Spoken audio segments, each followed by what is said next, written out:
तो दोस्तों आज हम बात करेंगे एक ऐसे स्कैम की जिसे जानने के बाद आपको नीरव मोदी और विजय माल्या के स्कैम्स छोटे बच्चे जैसे लगेंगे।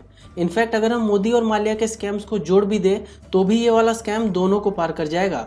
मैं बात कर रहा हूँ 1992 के हर्षद मेहता वाले स्टॉक मार्केट स्कैम की, जहां उन्होंने 40 रुपए से 4000 करोड़ तक का सफर तय किया था। सोनी लिव पे आने वाली स्कैम 1992 वेब सीरीज भी उन्हीं के ऊपर ही आधारित है। तो स्वागत है दोस्तों आपका क्विक हिस्ट्री में। चलिए पहले जानते हैं कि हर्षद मेहता आखिर थे कौन। दोस्तों हर्षद मेहता मुंबई के एक अमीर और जाने माने स्टॉक ब्रोकर थे, जिन्होंने 1992 में 4000 करोड़ रुपए का स्टॉक मार्केट स्कैम किया था, जो कि आज के रुपयों के हिसाब से 24,000 करोड़ रुपए बनेंगे। अगर हम नीरव मोदी के 11,000 करोड़ और विजय माल्या के 9,000 करोड़ को मिला भी दें तो भी इतने नहीं बनते हैं। पर उनकी कहानी को इंटरेस्टिंग ये बात बनाती है कि जब वो मुंबई में आए थे उनकी जेब में सिर्फ और सिर्फ 40 रुपए थे। दोस्तों वो एक साधारण सी lower middle class Gujarati family से बिलोंग करते थे और छत्तीसगढ़ के रायपुर में पले बड़े थे और मुंबई अपनी बीकॉम की पढ़ाई खत्म करने आए थे। पर पढ़ाई में उनका मन लगता नहीं था, तो जैसे तैसे बीकॉम खत्म करके वो सेल्समैन की नौकरी करने लगे। कपड़ों से लेकर डायमंड्स तक वो हर चीज का सेल्समैन का काम कर चुके थे। पर उनकी जिंदगी ने लंबी छलांग तब मारी जब उनको न्यू इंडिया एश्योरेंस कंपनी में सेल्समैन की नौकरी मिली।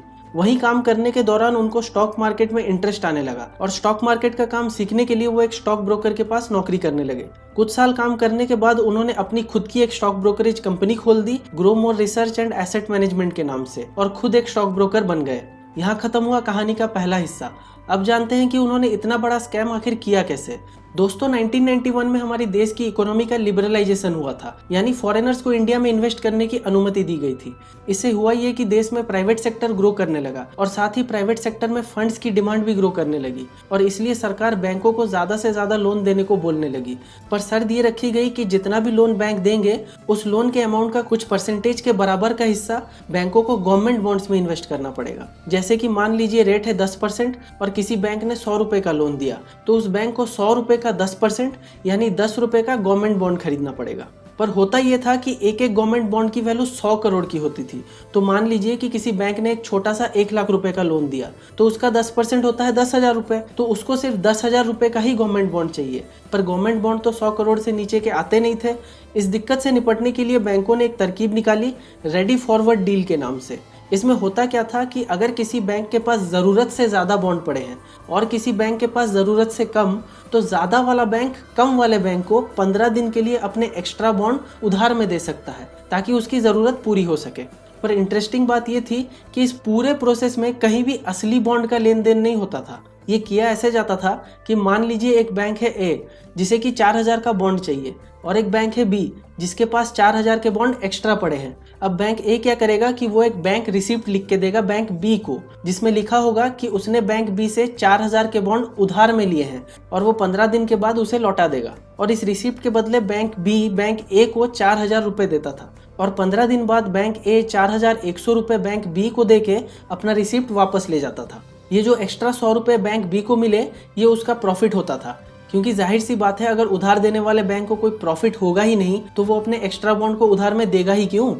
अब यहाँ तक तो सब ठीक चल रहा था, पर दिक्कत कहाँ हुई? दिक्कत यहाँ हुई कि जो बैंक रिसिप्ट और पैसे का लेन देन है ये डायरेक्टली दो बैंकों के बीच होना चाहिए था। पर काम को आसान बनाने के लिए और टाइम बचाने के लिए बैंकों ने ब्रोकर्स का सहारा लेना शुरू कर दिया। ब्रोकर्स कमीशन के बदले दो बैंकों को मिलाने का, उनका पेमेंट क्लियर कराने का और बैंक रिसिप्ट की डिलीवरी करवाने का काम करने लगे। और साथ ही साथ 15 दिन के डील के बाद पैसे वापस करने की गारंटी भी ब्रोकर की होती थी। इससे हुआ ये कि सारे बैंक्स ब्रोकर पे पूरी तरह डिपेंडेंट हो गए अपने रेडी फॉरवर्ड डील्स के लिए। अब शुरू होता है हर्षद मेहता का रोल इस पूरे प्रोसेस में। दोस्तों हर्षद मेहता भी यही वाला ब्रोकर का काम करते थे, पर वो इतने फेमस और भरोसेमंद थे कि धीरे धीरे बैंकों ने रेडी फॉरवर्ड डील के लिए एक दूसरे के नाम पे चेक बनाने के जगह हर्षद मेहता के पर्सनल अकाउंट के नाम पे चेक बनाने लगे। और हर्षद मेहता ने इसी भरोसे का फायदा उठाया। उन्होंने दो छोटे बैंक, बैंक ऑफ कराद और मेट्रोपॉलिटन कोऑपरेटिव बैंक के साथ मिलके फेक रिसिप्ट बनाए, यानी ऐसे बैंक रिसिप्ट जो महज एक कागज का टुकड़ा थे, और इन्हें इस्तेमाल करके वो बैंकों से अपने नाम पे चेक लेने लगे। जैसे कि मान लीजिए 5 बैंक है तो जो बैंक 1 है वो उसका फेक रिसिप्ट बना के बैंक 2 को दे देते थे और बैंक 2 से अपने नाम पे चेक ले लेते थे और वो पैसे अपने ही पास रख लेते थे। फिर 15 दिन बाद जब बैंक 2 रिसिप्ट लौटा के अपने पैसे वापस मांगने आता था तो वो उस रिसिप्ट को बैंक 3 को दे देते थे और 3 से जो पैसे मिलते थे उसे बैंक 2 को दे देते थे। फिर 15 दिन बाद यही वाला चीज़ वो बैंक 4 के साथ करते थे और फिर बैंक 5, 6, 7 और ऐसे ही वो फेक रिसिप्ट पूरे सिस्टम में घूमता रहता था और बैंकों को पता भी नहीं चलता था। इस स्कैम से उन्होंने बैंकिंग सिस्टम से पूरे 4000 करोड़ रुपए निकाल लिए थे। अब ये तो हुआ सिर्फ एक स्कैम, पर इस स्टोरी में स्कैम के अंदर भी और एक स्कैम है। दूसरा स्कैम ये था कि जो पैसे उनको फेक बैंक रिसिप्ट वाले स्कैम से मिले थे वो उससे स्टॉक मार्केट में शेयर खरीदते थे। क्योंकि उनके पास इतना पैसा था तो वो एक कंपनी का इतना ज्यादा शेयर खरीदते थे कि स्टॉक मार्केट को लगता था कि उस कंपनी के शेयर की डिमांड बहुत बढ़ गई है, इसलिए स्टॉक मार्केट में उस शेयर की कीमत भी बढ़ने लगती थी। इसका एक एग्जाम्पल ये है कि एसीसी सीमेंट के शेयर जो 200 रुपए के आसपास बिकते थे, हर्षद मेहता के द्वारा शेयर खरीदने के बाद सिर्फ 2 महीनों के अंदर एसीसी के शेयर्स 9000 रुपए के हो गए।